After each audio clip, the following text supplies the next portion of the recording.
কুরআনের কথা বলতে বলতে, হাদিসের কথা বলতে বলতে, জিহাদের কথা বলতে বলতে, আমার রাসূলের জীবনী নিয়ে কথা বলতে বলতে, আমার রাসূলের গুণগান গাইতে গাইতে, আলেম উলামার সম্মান নিয়ে কথা বলতে বলতে, হক কথা বলতে বলতে, জীবন দিয়ে দিব, ফাঁসির কাস্টে ঝুলব, রক্ত দিব, কল্লা আমাদেরটা দিয়ে দিব, তবু আমাদের ইসলামের বিরুদ্ধে কোনো কথা আমরা সহ্য করব না।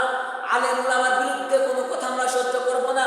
আমার রাসূলের খতমে নবুয়ত নিয়ে টানাটানি করবে, এটা আমরা মুসলমানরা সহ্য করব না। আমাদের মামুনুল হককে নিয়ে কথা বলবে, এটা আমরা সহ্য করব না। আমার রাসূলকে নিয়ে কটূক্তি করবে, এটা আমরা সহ্য করব না। যদি আমার দেশের প্রধানমন্ত্রী শেখ হাসিনা যদি আমার রাসূলকে নিয়ে ব্যঙ্গ করে, প্রধানমন্ত্রী চিপ্পাটা ছিঁড়ে ফেলবো। আমরা যদি আমাদের দেশের এমপি মন্ত্রী এসপি ডিসি যদি কুরআন নিয়ে কথা বলে, কুরআন নিয়ে ব্যঙ্গ করে, আলেম উলামাকে অত্যাচার করে, জুলুম করে, পাপাচার করে, নির্যাতন করে, গুম করে, খুন করে, আমরা এমপি ডিসি মন্ত্রী সবাইকে আমরা এই দেশ থেকে তাতে বাধ্য হব ইনশাআল্লাহ। কারণ কোরআনের কথা বলতে বলতে এই দেশ থেকে আমাদের যেতে হবে। আমাদের তো মৃত্যু একদিন হবে। কোরআনের কথা বললেও আমাদের মৃত্যু হবে, না বললেও মৃত্যু হবে। সত্য কথা বললেও মৃত্যু হবে, না বললেও মৃত্যু হবে। যদি কোনো পক্ষে না থাকি তবুও মৃত্যু হবে।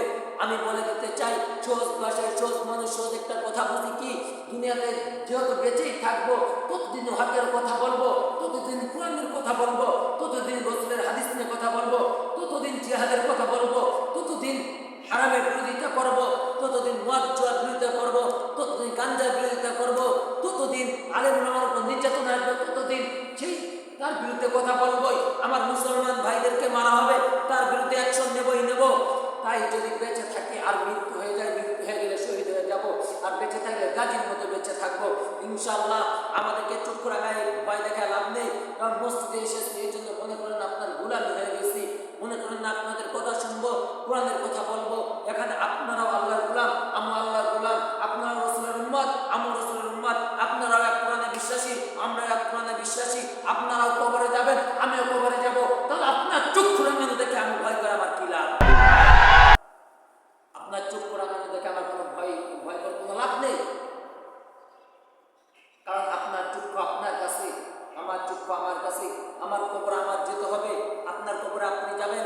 আমি যদি দুনিয়া থেকে যদি মিথ্যা কথা বলে যদি কবরে যাই, আমি যদি আপনাদেরকে জিহাদের পথে ডাক না দেই, আমি যদি রাসূলের বিরোধিতা যদি আমি দেখে হাসি খেলে তামাশা উড়াইয়া দেই, আমার মুসলিম ভাই হত্যা হয়, আমি যদি তার বিরুদ্ধে কথা না বলি, কিয়ামতের ময়দানে আল্লাহ পাক বলবেন, হে বান্দা, হে তুই তো হুজুর হয়েছিলি, মসজিদের খতিব সাহেব ছিলি, তোর কাছে কি এই বাক্য পৌঁছায় নাই? বালিগু আন্নী ওয়ালাউ আয়া, তোর কাছে কি এইসব বাক্য পৌঁছায় নাই যে মুসলমানকে হত্যা করলে তুমি জিহাদের ময়দানে নেমে যাও, কোরআনের বিরোধিতা করলে জিহাদের ময়দানে নেমে যাও, হাদিসের বিরোধিতা করলে তুমি জিহাদের ময়দানে নেমে যাও, আলেম উলামার বিরোধিতা করলে তুমি মাঠের ময়দানে নেমে যাও। তুমি কে কে শুনে নাও। তখন আমি যদি বলি আল্লাহ শুনেছি কিন্তু মানুষের ভয়ে বলি নাই, আল্লাহ বলবেন তোর জিহ্বা কাটবো।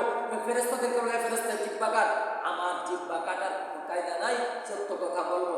দুনিয়া থেকে নির্যাতন সহ্য করব, দুনিয়া থেকে জুলুম সহ্য করব, দুনিয়া থেকে পাপাচার সহ্য করব, দুনিয়া থেকে না খাই একটু কষ্ট হবে, হয়তো জেলের মধ্যে থেকে মশার কামড় খা লাগতে পারে, কিন্তু এর জন্য আমি হকের কথা ছাড়বো না ইনশাআল্লাহ। আল্লাহ পাক রব্বুল আলামিন আমাকে সব আপনাদেরকে কবুল করুন। আমিন। আসসালামু আলাইকুম।